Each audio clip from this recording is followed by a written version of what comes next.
I came to farming from an industrial design background and looking at the challenges of small-scale farming from a design perspective. And they're extremely exciting in that regard. I'll tell you about my project this year. My plot is 330 feet this way and 220 feet this way. And I've chosen this 5-point star pattern. One of the reasons is because in nature there are many events that follow a mathematical ratio called phi. The branches of forks of lightning follow phi. The beating of your heart follows phi. The number of leaves on trees follow phi. And it's interesting because phi does some interesting things in terms of plants and how seeds are distributed and leaves of trees.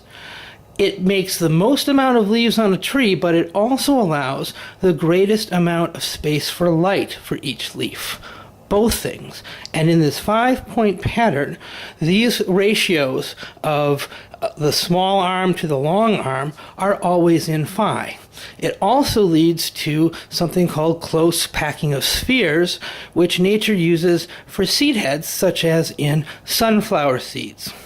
This kind of pattern appears in lots of sacred geometry through many different cultures. It is also closer to how nature would distribute seeds if it were to be cast out through natural processes. But we don't plot rows this way. It would be insane. It's crazy. We could never do it. How are we going to bring our tractors in? How are we going to do this?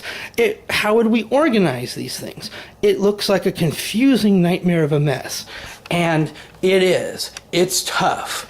But if it were mapped and then could be reproduced more easily from a template, it wouldn't be so. And we could then design tools to farm the way closer to how nature scatters seeds, the way nature distributes plant spacings and optimizes light. Maybe. I hope so. But in order to do that with some really tangible results, I think that's 30 years away. And but I think that's a cool art piece. But it also has what I think would be the roots of design for a small-scale farmer 30 years from now. 30 years from now, I would think that the small-scale farmer would be able to make complex plottings of their seed spacings and have small tools. Perhaps a small little field bot, shall we say, that could go through and plot these things. A tool that we don't have now that could make better options for the small-scale farmer, better yields at greater efficiencies than large-scale farmers could do. I don't know. At least I like to dream about that. But in the meantime, for this year, I'm focusing on making these rows as cool as I can. And one of the reasons why I want to do it is because if I could take an aerial picture of that, I think every grocery store would want a picture of the Fondy farmers, and people would buy more from the Fondy Farmers Market, and the local food movement, and the food hubs that we're trying to develop with Outpost. And if I fail, then nobody has to know. But I'm pretty excited about this.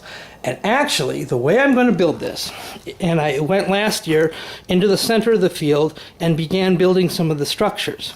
And they're relatively easy. Well, should I say the processes. Time-consuming, but they can be done.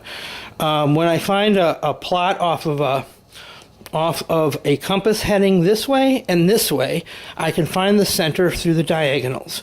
Once I find a center with the diagonals, a stake with a rope makes a very good circle. And it's easier to make a circle than it is a straight line in a field. And when you have two circles that intersect, you have straight lines and geometric shapes. And once you get that first point, the rest comes remarkably more easily. And I think that's how the Egyptians did it. It's a lot easier to make two circles with a rope than it is to make one 300-foot straight line in a field. Believe me, I can't make a straight line in a field to save my life. But the circles and intersecting them was a lot easier. And you can make things like this. Over here will be my leeks. These then will be, these would be my celery, and this one's cucumber. I'm having a dense packing of corn around here. In a different kind of, again, in a different kind of close pattern that should be able to have, in theory, have a surprising yield potential.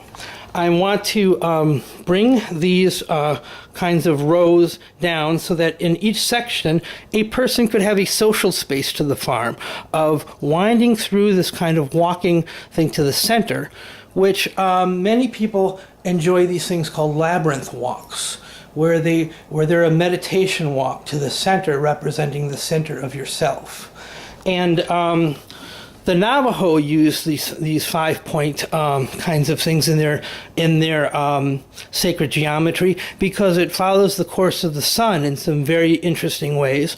So I'll be having paths to go through each star and to go one section to the next section to the next section in a phi spiral. Now, not only is it cool and looks beautiful, but I also wanted to make a comment about how do we develop. What is the nature of our land development?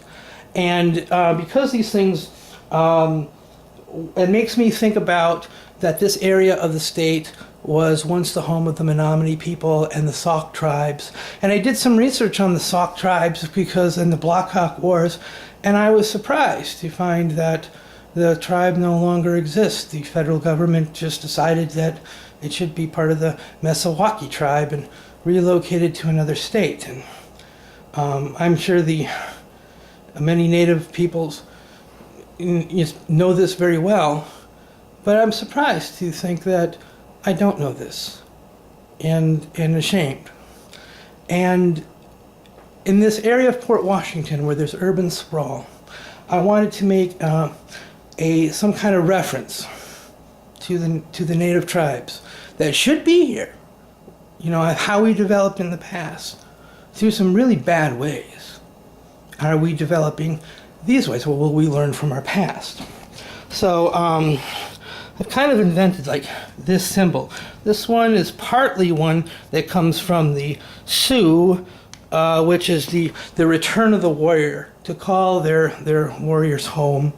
Then I added a circle, and I'm still I want to make some kind of a pattern down here into the center of each of these. Just as a reference to sort of say that, reference that there's something that we removed in a bad way in the way we developed in the past, and we should learn from that mistake. And I've also got some ancient hoppy tobacco, 1 or 2 plants, for part of the meditation walk on that.